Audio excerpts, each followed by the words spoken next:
Banyak sahabat rumah Pancasila yang bertanya, apakah PKB yang tidak dibayarkan ketika operasi lalu lintas, STNK-nya masih hidup, ditilang polisi, bisa atau tidak? Jawabannya adalah tidak.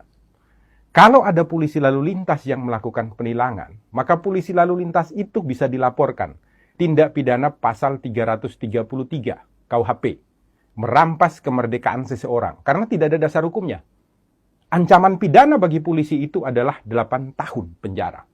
Ini tidak main-main loh. Tolong, ketika Anda ditilang karena PKB-nya tidak bayar, Anda tunjukkan video ini supaya dipahami oleh polisi lalu lintas di seluruh negara Republik Indonesia, supaya tidak terjadi lagi pelanggaran hukum. Nah, saya jelaskan sekarang dasar hukumnya. Pertama, kita mulai dari STNK. STNK ini selalu ada 2 lembar. Yang pertama ini disebut surat tanda nomor kendaraan bermotor. Berlakunya 5 tahun. Di belakangnya ada lampiran. Lampirannya ini adalah surat ketetapan kewajiban pembayaran PKB. Ini setiap 1 tahun sekali. Harus dibayarkan syarat untuk pembayaran pajak. Yang jadi masalah adalah polisi biasanya menganggap kalau PKB-nya tidak dibayarkan berarti STNK-nya tidak berlaku. Ini adalah sebuah kekeliruan. Kenapa demikian? Dasar hukumnya begini, biasanya dipakai polisi adalah pasal 288 ayat 1 untuk melakukan penilangan ketika PKB-nya belum dibayarkan.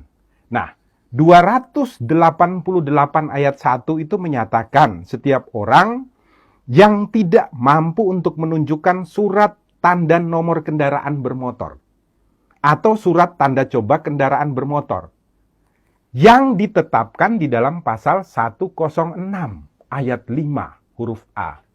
Jadi penilangan terhadap pasal 288 ayat 1 didasarkan pada pelanggaran yang dilakukan dalam ketentuan pasal 106 ayat 5 huruf A.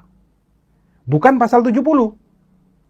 Di mana di sana dikatakan dengan tegas dan jelas, kalau Anda tidak memiliki STNK, Anda tidak memiliki surat tanda coba kendaraan bermotor, maka ketika motor atau kendaraan yang Anda pakai jalan di jalanan raya ditangkap oleh polisi, bisa dilakukan penilangan dengan pasal 288 ayat 1. Nah, sekarang kebanyakan polisi lalu lintas mengatakan, ada ketentuannya. Di mana? Di dalam pasal 70 ayat 2. Saya bacakan ya, pasal 70, supaya semuanya tidak bingung.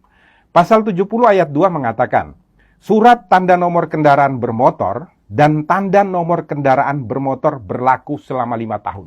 Garis bawahi dulu, berlaku selama 5 tahun. Koma, yang harus dimintakan pengesahannya setiap tahun. Garis bawahi ya, yang harus